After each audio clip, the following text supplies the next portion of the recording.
Nora? Welcome, Comadres and Friends. I'm Dr. Nora de Hoyos Comstock, and the leadership team and I are pleased to have you join us for tonight's teleconference as we're celebrating our Sweet 16. It has been a privilege to support Latino authors throughout these 16 years, and we look forward to doing so for many years to come. We'd also like to extend a warm welcome to readers following us on our live Twitter chat at Read Latino Lit.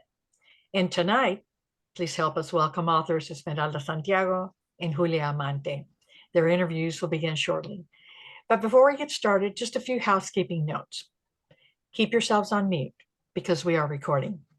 You can keep your videos on, but remember your movements can distract others watching. We suggest you put yourself on speaker mode so that the speaker is large on the screen. But a caveat, if you are on speaker mode, others that are not on speaker mode can see all your activities. If you have any questions or comments, please put them in the chat and we will try to get to them. But first, let's start with our book club's history. Comadre Tess? Hey, buenas noches a todos. I am Tess Tobin, project manager of Las Comadres and Friends Book Club. Our first book club gathering was in July 2004 in New York in Comadre Maria Ferrer's apartment. After a brief hiatus, Nora Comstock re-envisioned and relaunched the book club nationwide to promote the work of Latino authors to every book lover, to bring our community to bookstores, and to support our Latino writers. We started our teleconferences in October of 2007. This year, we are celebrating our Sweet 16 and are delighted to be sharing works by Latino authors with all of you. We created the teleconferences and book club to entice everyone to read more Latino authors and to learn about Latino roots and the different perspectives on Latino culture and heritage. Our book club and Zoom teleconferences are open to all, not just Latinos. We are creating a space for everyone to explore the Latino writer's mind and soul as portrayed through the written word. We encourage you to join our local book clubs in your city or time zone. We have clubs in 12 cities that are meeting virtually and some now in person. There is sure to be one that can fit your schedule. If your city doesn't have one, why not help us start one? For more information about our book club, visit our website at latinolit.com. So please invite others to join us.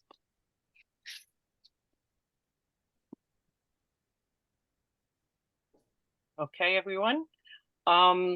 Welcome, Comadres and Friends, to our October 2023 Zoom teleconference. Karen Gonzalez could not be with us this evening, so I am delighted to introduce tonight's authors. So thank you for joining us this evening. Tonight, we will begin our interviews with Esmeralda Santiago, a renowned author born in San Juan, Puerto Rico. She came to the United States when she was 13 years old and is the eldest of a family of 13 children. After attending New York City school, she graduated from Harvard University, where she studied film production. Her writing career evolved from her work as a producer, writer of documentary and educational films. Her transcultural experiences growing up poor and disenfranchised inspires her writing and forms the backbone of 3 memoirs, 2 anthologies, a historical fiction novel, numerous essays, and a children's book, A Doll for Navidades. Her latest novel is Las Madres. Interviewing Esmeralda is Maria Ferrer, Executive Director of Las Comadres para las Américas. Comadre Maria, take it away. Welcome, Esmeralda. Thank you for joining us tonight. We're very excited. I'm thrilled to be here. Thank you. And I've been looking forward to it. Good. Well, for those who have not started reading your book yet, if you could give us a brief synopsis about Las Madres. Sure. Las Madres is about 5 women. They are Shirley, Ada, their daughter Graciela, Luz, and her daughter Marisol. They have known each other most of their lives. Shirley is the eldest and Marisol is the youngest. And they decide that they would like to celebrate Shirley's birthday in Puerto Rico in 2017. And so they all head out. Marisol has never been there, but the others had actually visited numerous times. And Luz was, of course, born and raised there. They did not realize that when they were there, that they would be there, that Hurricane Maria would strike the islands of Puerto Rico. And they were stranded there, and then they had to figure out not only how to survive, but the aftermath of the hurricane. And in the process of going through this very dramatic and traumatic experience, we learn a lot about them and a lot of secrets that begin to emerge, as so often happens in the middle of a traumatic event. Yes, we do. There are lots of secrets. We won't do any spoiler alerts. Now, I just had I noticed that when you wrote your memoirs, you know, When I Was Puerto Rican, Almost a Woman, you know, all those titles are in English. But your two fictional books have Spanish because you have Conquistadoras and now you have Las Madres. So was that a conscious decision or did that just organically happen? Well, it both actually. The book Las Madres was called Comadres for 2 or 3 years while I was writing it. That was what I knew. That's what I thought it would be called. But when I delivered it to Knopf, Penguin Random House, they all looked at it and they all read the word comadre as comrades. So there was no way to convince them about, you know, what comadres means in our culture. And the book was going to be published simultaneously in English and in Spanish. And my Spanish publisher loved comadres, but they wanted to keep the same title in both languages if possible. So I just really kind of have to scramble about, you know, what do I do? Because every single non-Spanish speaker who looked at the word, who didn't have a concept and, you know, a sense of that concept, they just didn't read it properly. So I had to come up with another title. And so I said, okay, Las Madres, because a lot of what happens is about the relationships between the women, you know, how we mother one another, even though you might not be my mother, you might not be my daughter, but we do mother one another. And so I finally settled on that title and kept it for both languages. And it excited me because after Conquistadora, and Conquistadora was successful in a Spanish word, even in the English version, that it worked. And so I liked that. I said, I think from now on, I'm going to try and do that. Yes, yes, yes, very good. Now, but you write all your books in English. Yes, I do. I write all my books in English. I left Puerto Rico when I was 12. I had just finished my 7th grade in Puerto Rico. And then, of course, my job when I came to the United States was to learn English as quickly as possible so that I could help my mom with all the emergencies that come along with having 11 children. So so I pretty much focused on that, and I feel very secure reading Spanish, and I feel very secure speaking it, but my written vocabulary and syntax is just not as well developed as my English abilities. And so I translated my first 2 books, and then after that, after the third, I found somebody that I thought would be fantastic to translate my books, and it will give me more time to write more books. So that's what I've been doing since. Very good. So let's talk about Las Comadres. We have to say it was very bold of you to write a whole novel about a heroine with a mental disability. And did this idea about Luz come to you after you had your stroke and stuff? How are you, by the way? Are you okay? Oh, I'm doing great. Good, thank you. No, I'm fine. When I get really tired, I get a little aphasic. And when I'm in big crowds, which is why I don't go to parties, big parties or concerts or anything like that, it's very too much information coming in at once that's hard for my brain to process. But other than that, as long as I'm in smaller groups and among my family and friends, and my book tour has been fine. But I'm sure that my experience as a survivor of a stroke did inform what happened with Luz.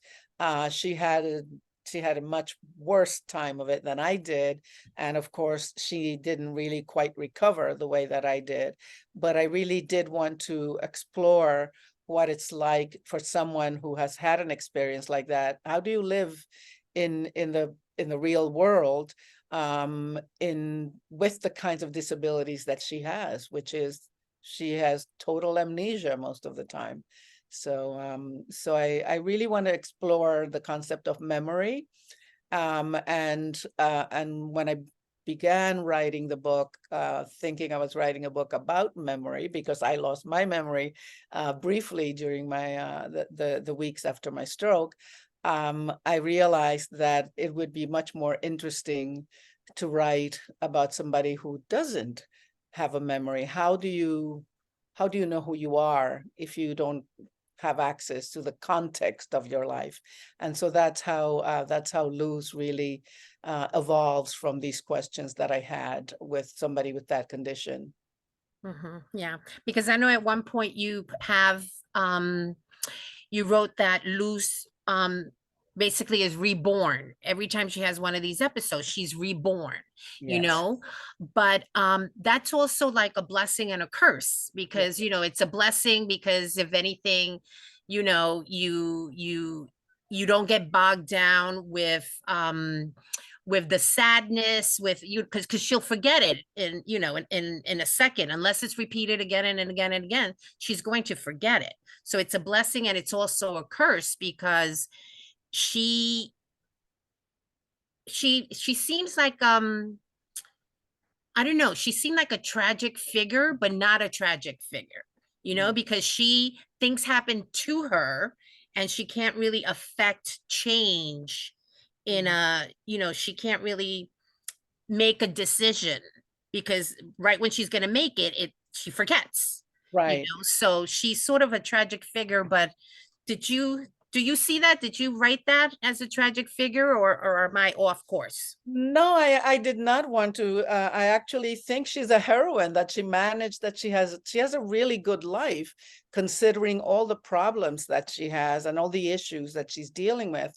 And the fact is that if you read, for those of you who've read the book, she does have memory. She just has no access to them, and she can't share them. So she'll have these episodes in which she will remember a moment with her mother or with her dad or with her friends or something, her grandfather, but those memories they're trapped in her brain. And so because she forgets that she just remembered them, she can't share it. So, and this is the frustration of her daughter Marisol, who really wants to know more about her mother. And of course, as a daughter, you want your mother to teach you the things that they know, but she has no access to that because she doesn't remember. So that was when I thought, well, because somebody seems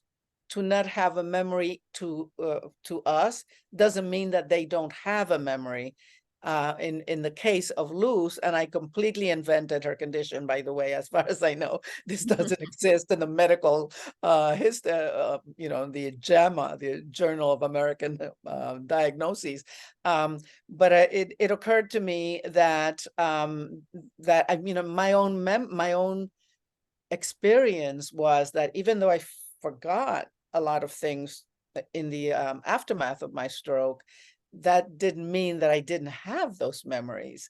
I just couldn't really access them until I got way, way, way along, much better than when I started. And so I really don't see her as a tragic figure. She's a lovely person. She is beloved. She has a job. She takes care of other people. And so I think she has a really good life in spite of all these many, many issues that she's dealing with. And she does it with a lot of grace and energy and discipline. Well, and you have Las Madres y las Nenas, the 5 of them. And they're a very, very tight group. Yep. And it's true, Luz is not that much of a tragic figure because she does have a career, and maybe she didn't choose it, but the other, her family, the other women in her life recognized her talents and steered her in the right direction, just as they, the mother-daughter dynamics are, they're strong and they're fragile, and and they come together. And these women, Marisol being her mother's caregiver, and maybe sacrificing a little bit of her love life because she has to take care of her mom, and Graciela with her 2 moms and stuff. But how do you write such strong, vibrant women? You do this, with these 5, and then you did it with Ana in Conquistadora. I mean, I know women like you guys, that's the reality. I mean, I really, I don't write about people who don't exist. They are fictional characters, yes, but they're all based on my experience of being the eldest of what was 6 daughters of my mom. I had, I don't know, I can't even tell you how many aunts I had, because both of my mother and my dad come from very large families. I think there were probably, at least 9 titis, and then of course I'm in an organization like Las Comadres, and I'm just surrounded, and I deliberately surround myself with women because that's whose lives I'm interested in. And so I'm just observant, I just observe and try to bring these very real people onto the page, based on, my own preoccupations. I really am, at my age right now, I'm very preoccupied with legacy and age and memory and aging and all those kinds of things that one begins to think about a lot more as you get to a certain age. And I think Las Madres really emerges from that preoccupation I had, having been through a stroke, being in my 70s, and wondering, what is memory about? So it's all, to me, they're all real, even though they're all invented, but they're all based on my interactions with women throughout my life, and I just admire women so much, and that's what I want to spend my time writing about. Well, I have to say that I admire Marisol and Graciela very, very much, because after Hurricane Maria hit, and there was the flooding and the death tolls, and all the sick people lining up outside her door when Marisol just happened to say, I'm a nurse and stuff. They really, there was no hesitation on their part. They jumped right in to help people. They helped the people who came to the door. They made house calls. Graciela was not medically inclined, pero she kept track of who came, what the treatment was, and everything, so that they can communicate that to the hospital. I mean, that was so inspiring, that community feeling. Did you, I see that like in my family, when when Hurricane Maria hit my family in Puerto Rico, in San Juan and in Ponce, we rallied around the family, and they helped the neighbors and stuff like that. And I know you did a lot of research because you also were not on the island when it hit. That's Is right. this I what was you in New saw, the York. communities? Yeah, no, I was in New York, and one of the things that was particularly moving for me was, of course, as I think everyone that I know who was Puerto Rican, was overnight, watching the news, the weather, the Twitter feeds, whatever social media information that came through, in addition to all the whatever the news networks came through, and so I knew, there came a moment when I realized, when the news said, the island of Puerto Rico, they put a picture, and it was like dark. You could not see the island in the ocean because it was just darkness because of the hurricane.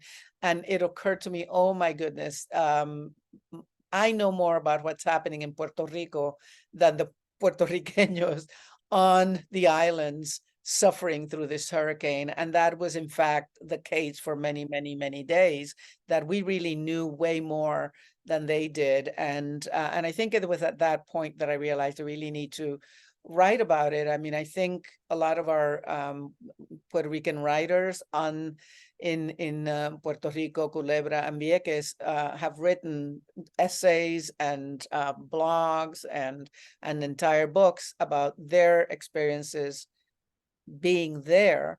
But they write in Spanish, and I knew that this story of what happened on September 20th, 2017, which happened to be my daughter's birthday. So I really felt like it was really, really important that this be available in English, not only to the people from Puerto Rico who don't feel comfortable in Spanish, and for other Latinos to know this is what happened, but also for Anglo-Saxons to see how people were affected by this event. Because I don't know if you remember, but I mean, it was all Puerto Rico all the time for about a week and a half. And Yes. then Nothing. then there's just Fell off the radar. other things are happening in the world. Well, in Puerto Rico, Hurricane Maria is still happening. And I wanted to make sure that not be forgotten. And that's my effort towards recapturing memory and making sure that it doesn't get forgotten. Our Denver group would like to know if you continue to visit Puerto Rico, to visit family or just to do research. I was just there. Well, I always begin my book tours in Puerto Rico. So I was there in August. That was the last time. I'm there at least 2 to 3 times a year. And sometimes I go for public events, but I often just go a nutrirme, just Yes, to be to energize. to be energized by being. And so then I'm there like as a civilian. I just go and I sometimes my sisters come with me. I have some cousins and nephews and nieces who live there. So then it becomes more of a family situation. So I keep very strong ties with the island as much as I can. Last question. Do you consider it your duty to continue to write about the Puerto Rican identity, the experience, our culture? Is that your duty to represent us, to make sure that we are seen and heard? Well, I wouldn't call it a duty, because it sounds as if somebody kind of said, okay, you do that and you do It's forcing you, yes. But I do feel a great responsibility in doing it. And I think that comes because I am, a Puerto Rican who writes in English from the United States. I feel a great responsibility in bringing as realistic an image and a picture of our people as I can possibly muster in my writing. And not only does it doesn't feel like an onerous responsibility by any means. It's actually a joy for me to write about my people and the people that I know, and to try to document and educate my readers about the history of Puerto Rico and how Puerto Ricanos live their history, because that's my only interest in writing, is to really explore how people live in the historical time in which they live, and then how do they live in that time. And so this is it's very, very rich for me. I mean, I will have to be like 150 to write the number of stories I want to tell about Puerto Rico. So I'm working as fast as I can. Well, thank you for being with us tonight. It was a Thank pleasure speaking with you.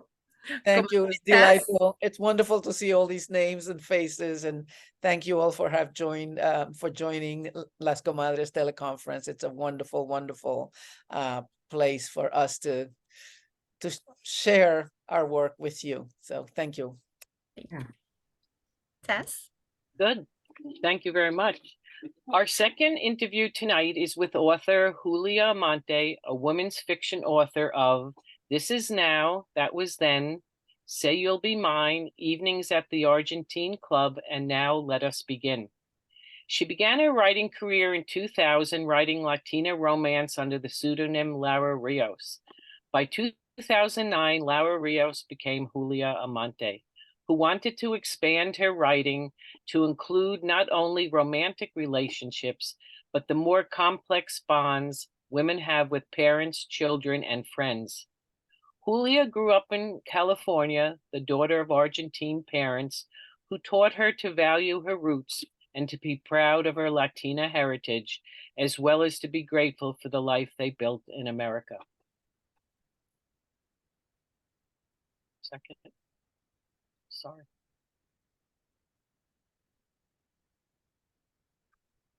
My script disappeared. Oh, here it is. Sorry. Okay. Interviewing Julia is Mirta Rinaldi. Mirta is a fellow comadre who was born in Mendoza, Argentina, and has lived in New York City for the last 49 years.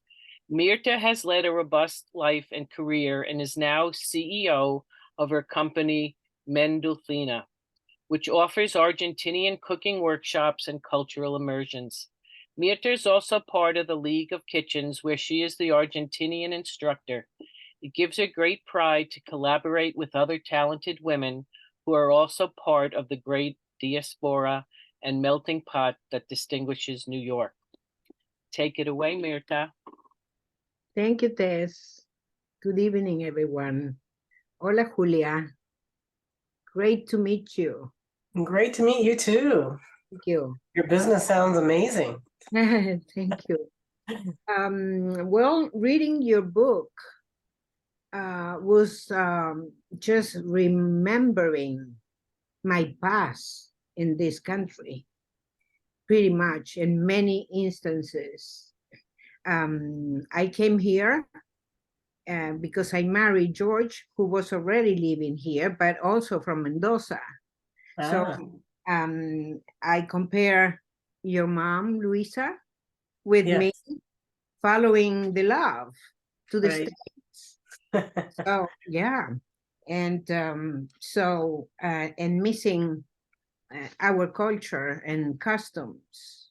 Right. So, so reading the book was just going back to memory lane and missing a lot of our family and ways of celebrating our lives there. Yeah. So, yeah. So in any case, before I get to more questions, can you give us a brief synopsis of your novel, please? Sure. So let me say, first of all, I've had a cold for about a week, so my voice is a little weak, a little hoarse maybe, but I'll try to project a little bit. So the story is based on my parents' immigration story. My father came as a young man to America to I don't think he ever intended to stay forever. He just came because he thought it was the land of opportunity. He could get a few jobs, make some money, go back and have a good life in Argentina. And so I based it on their story. But it's a story about a young man, a young couple really, that come to the United States to search for the American dream. And while they're here, life doesn't go as planned. So a lot of the things that happen are kind of well, they're unexpected, but they happen because of the bad decisions basically that he makes throughout his entire life. So I wanted to show that the American dream is real, right? It's there for all of us. It's the ability of creating a better life for ourselves and for our children, but it's also very it depends on the decisions that you make as well. It's not something that is guaranteed, like a lot of immigrants think, that they're just going to come to this country and everything is going to be wonderful. And a lot of times it's not. It's a big challenge. That's right. Well, Yeah. when we come here, we always think that you're gonna do good, you're gonna make money, Yeah, and then you're gonna go back. right. That is always in the back of your mind, regardless of how good or bad you're doing here. It's always in the back of your mind the intention of going back to your place. Yeah. Well, And- every Argentina I've ever met has had that experience. They've Yeah. always wanted to go back. You're right. No matter how successful, doctors, restaurant owners, yeah. So when you work for when you go back. Right. And many times you forget to leave where you are at the moment Exactly. because you're always thinking to go. Yes. And Yes. you miss living and being part of the society, which is Right. different than ours. Right. Right. Right. Now, why? That's actually like one of the final quote that I have from John F. Kennedy at the end of the book is that you can't really build a future when you're always looking back. And That's right. yeah, and that's, it's Why hard. do you think your father never went back to leave?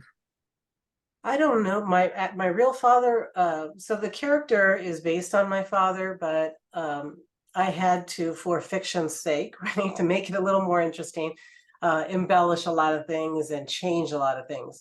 My real father, I think, didn't go back because I think it was just hard to go back. The longer you stay here, the more you build a life. And he had his children here, and it was just a lot. It was very difficult for him to actually make the decision to leave. And I think part of him really didn't want to go back. By the time we were teenagers and he was in his 50s, I don't really think he wanted to go back anymore. He said he did, but I don't really think he did. The character didn't go back because of the bad decisions that he made. He intended to go back, but every time that he would change jobs a lot. He would trust people that he shouldn't trust. He would make immoral decisions in some aspects, in a lot of aspects. And so every time that he did something like that, it actually set him back, and it made it impossible really for him to return. Right. And what was because I found that your mother was a very modern person, Yes. ahead of her time. Yes. When she moved and married, she didn't want to be a possession of a man's possession. Right. She didn't want to be Mrs. As we do, we take their last name, but we are, Rinaldi de Garcia. Right. She refused to do that, which Right. for the time that she lived in the state was really ahead of her time. Yes. Yes. She Yeah. had a very a gentle power, I think, female power. And I wanted to show that with the character as well. So my mom is very quiet, very gentle, but she's very powerful as far as what, she knows what she wants. She's going to make whatever she wants happen. And I wanted the character to have that quality. So she puts up with a lot, but she also when she'd had enough, she decided, no, I'm going to do what's best for me and for my son at that time, because that was the child that still needed her. And she made a life with herself away from him. And I don't know that she stopped loving him. I think she did, but she was no longer going to put up with his nonsense, and she was going to make her own life. I think she realized early in the relationship that this was all about his ego and trying Yes. to make money only. The Right. family was left a little bit on the side, no? Right, right, And she was a perfect observer. right. She observed his acting in life, but also observed the good people where she taught herself how to work in this environment. Right, right. And they became an insurance agent. Yes, Right? yes. She jumped in everywhere. He needed her. She was there. She was there. It was Yeah, yeah. amazing. Yeah. One of the scenes that I really liked writing was he wanted her to drive when they moved from New York to California, because you kind of have to drive out here. There's no public transport. Well, especially back then, there wasn't much public transportation. He tells her, you're gonna learn to drive. And she says, well, I don't need that. You can drive me anywhere. But then she realizes, no, I need my independence. And so he says, when are you gonna learn to drive? And she says, tomorrow. I'm gonna learn tomorrow. Teach me tomorrow. And I thought that was a really, I love that line, because that's exactly what she would do. She would decide this is the way it's going to be, and then she would do it. And she'd learn whatever she had to learn in order to get ahead. Right. Now, your father wrote, had a closer conversation through letters with your grandfather. Yes. What lesson and what was the important connection in those letters in the story that you wrote? Yeah, so the idea for this book came from some actual letters, real letters from my grandfather and my father. So when I was in my late teens, I went to Argentina, and I stayed there for a year or so with my grandmother. And I picked up those letters. I found those letters in one of her rooms, and I said, "What is this?" And she says, "Oh, those are just letters that your grandfather wrote when your father moved to the United States." And so I read some of them, but I think I was like 19. So I thought they were interesting, but it didn't make a big impact on me. Then years later, when I got married, I went back and I was showing my husband. I said, "Look at these letters." And then I started reading them, and I thought, you know what? This is really important. It's part of our history. And I asked my grandmother if I could have the letters, and she said yes. So I brought them back to the United States, put them away, and then years later picked them up. During the pandemic, I went back and I actually went and read through them again. And I thought, you know what? I need to do something with this. I need to write something. And so I started writing down all the things that I learned about my father and my grandfather from these letters, and talked to my mother, interviewed her about her past, and then decided to write this book. But what I think my father and the character, so the letters are actually very real. Like the letters you read in the book are very real for what my grandfather and my father would write to each other. And I think he was my father's moral compass. He kept my father, on a straight line, telling him even criticizing his grammar, which I thought was kind of funny. And telling him, "Aren't you ashamed, that your girlfriend is reading what you wrote?" And telling him, you shouldn't smoke, you shouldn't do certain things. And he was a parent. And so, but I think he was also what kept my father and the character doing the right thing. And once he lost that voice in his head, he started listening to other voices that were not, that didn't have his best interest. And he kind of got lost. He lost himself. Yeah, temptations, Yeah. People with different agendas, and when Yes. you are that vulnerable and trying to make some good living, it's hard. It's hard Yes. because you believe also in people. Right. Like right. his Argentinian friends who took the insurance just to take advantage of it after that. Right. Right. Right. So it was very Argentinian, I may say. Now, Yeah. what was it hard to write, being that it was a little story about your father and mother? It was a little difficult because I had to continue to tell myself, okay, I'm writing about this character. I'm not writing about my father. So that was a little difficult. Having to re-experience some of those things that happened was a little difficult, but in a way, no, because I had a rough relationship with my father by the end of his life, because I learned, I adored my father when I was young, but once my parents got divorced and I learned what had happened all these years and what my mom had to put up with, I was not very happy with him. But with the character, it was different. It was almost by the end of the story, I really felt for him. I felt for this character who tried so hard but just couldn't get it right. He just could not get his life going the way he wanted. And it's sad. It's sad because there's a lot of people like that, you know, that they just don't know what to do. They don't know how to make the right choices, and they get stuck, you know. Yeah, And you even after that time, you lose your own identity in your own country. Right. Your friends married, your friends have another life, and you still hanging there trying to be part of that again, but you're still a stranger. Yes. So it's a very, very interesting situation, and I identify with all his feelings. And it's interesting to see that the way you miss part of the culture, the mate, the milanesas, when you're the food as well, which is so part of our culture as well. Right. Oh yeah. Did your mother read the book? She did. I asked her if it was okay to write it, and she said, well, it was kind of funny. She just said, well, why are you going to write his story? Write my story. And so I said, well, it's both of your stories.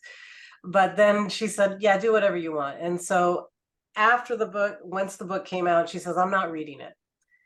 But she changed her mind. She came to my first book launch, and I talked about the book a little bit. I read a little bit out of it. And she says, you know what? I think I'm going to read it. And so she read it. And I think she liked it. She, like I said, she had, by the time, you know, she got divorced, obviously she didn't have very warm feelings for my father, but I think, you know, they grew up together. They were young when they left Argentina. You know, he was 22. They dated for I don't know how many years, 5 years. So they grew up together. They were teenagers together. So there's always part of her that's going to have feelings for him and love him. And so I think once she read the book, she liked it. Yeah, because he always have feelings for her. Oh, he did. Yeah. He did. He didn't know how to show it, but he did. Yeah. Did you go back to Argentina often or no? No, it's so far away and it's so expensive. So the last time I was there, when was it? It was in 2017. 2017. I took my mom because she's getting older, and so I wanted her to go one more time. She had lost, she only had one sister left. And thank God we went, because the year after that, my last aunt passed away. So we got to see her. We got to see my dad's brother one more time before he passed away. He passed away during the whole pandemic. So it was really nice going back and just seeing everything. I love it. I would go more often if I could. Yeah. Now, are you working on another story, something new that you can tell us? Yeah, I'm not working on another fiction story. I'm actually trying to put together a nonfiction story on how to write. I've been creating videos on how to write. I've been blogging. I've got like over 500 blogs on writing, giving writers writing tips. So I'm not quite sure what I'm do yet. I want to make it more of not like a how-to write book, but more of a inspirational book for writers, not to give up, because it's a tough business. It's also really exciting. There's so many different ways to get published today. There are so many ways to reach your readers. So I'm probably going to do that, and then I'll go back and write another fiction book once I write the nonfiction. Nice. And you always write in English? I always write in English. Yeah, my Spanish is not very strong. No. Okay. Well, you know, your parents lived in very particular time here, and it's very close to the same time that I've been in the States. Oh yeah. We also suffer, throughout the war, the Malvinas. Yep. Yep. Yeah, but my husband and I try to go back, and we try for a year, because Boy. I always said that if you're an immigrant and you're always saving and thinking that, okay, if this is to go back, you must go. Sometime Yes. in your life, you must try. Yes. It takes the So time. why didn't you stay? I stay because I felt that this was my place. Okay. Yeah. Okay. I was happy there because I had the family, but it was some emptiness, and Yes. I wasn't able to explain it then. But Yeah. when I came back, I felt at home. Yeah. It's hard. I think you always have like one leg in each place, so it is challenging. And you mentioned the Malvinas. When I went to when I was a teenager there and I went to Argentina, it was right after that, right after the war. And I went to a school. I was there for a whole year, so I had to enroll in school. I was still a high school kid. And we had some soldiers come from to on Malvina Day, whatever it was, we had a big assembly, and soldiers came and they talked about being there, and it was really sad because I was here when it happened, and I saw it all through my father's eyes, but actually seeing the soldiers and hearing the stories, and it was just so sad. He was even telling a story about talking with the British soldiers. They sat together and they showed each other pictures of their girlfriends, and they tried to communicate with each other, in English and Spanish. And then they had to go back and fight, so it's just, it was sad to see that what happened over there because of the military, really, the military decisions. Right. We did a lot here. We organized big groups and move 6,000 people from across the United Nations in a march, and we work a lot throughout the war. Yeah. We formed the community. We made we did so much. I have photographs and a big story about the Malvinas War. Yeah. States and what But we unfortunately, a lot of the things that people were sending weren't even getting to the soldiers. right. Like, people were sending like candy bars and they weren't getting them. Nothing. So it's very sad. Food, nothing. Oh, it was a dark cloud in our history. Yeah. Yeah. But it was my pleasure to read your book. And I was explaining before, I had the book in my bed. So I I woke up in the morning and my first thing was just grab the book and read it. Yeah. Then I started my day, but you got me with that book and I appreciate it. Yeah. Well, thank you very, very much. And I'm glad it brought back memories. Yes, many memories. Yeah. Yes. Thank you so much. Wow, comadres. Our thanks to Esmeralda Santiago and Julia Amante. And Esmeralda's discussion about memory, all of this fits into that whole idea of memory and keeping it, and how it forms us in many ways and informs what we do. Thank you so much. We also want to thank the publishers, Knopf, Doubleday Publishing Group, and Wise Writer Publishing for their generous donation of books to our early registrants. Thank you as well to our interviewers, Comadre Maria and Comadre Mirta. And we also want to thank you, our audience, for taking the time to join us tonight. And to those that submitted questions, thank you. We'd also like to thank all our volunteers. Without them, this book club and all these magical things that happen wouldn't happen. So volunteers, thank you so much. Also, remember to support our authors by writing a review of their books on sites like Amazon, Goodreads, Barnes & Noble, etc. And if you don't know how to write one or struggling with writing one, then go to our Latino Lit website. There are examples there to help you get started. Those reviews carry weight with the publishers as well as with other readers. And buy books to support our authors. And if your library does not have a book you want to read, ask them to order it. And please attend our virtual local book club meetings and bring a friend or two. Remember, our book club is open to men and women, Latinos and non-Latinos. All are welcome. Our November books are Where There Was Fire by John Manuel Arias and The Sun and the Void by Gabriela Romero La Cruz. Again, thank you all for your continued support of our book club and Latino literature. Please join us in celebrating Las Comadres and Friends National Latino Book Club throughout the year by buying books and supporting Latino authors. Good night, buenas noches, and always read Latino Lit.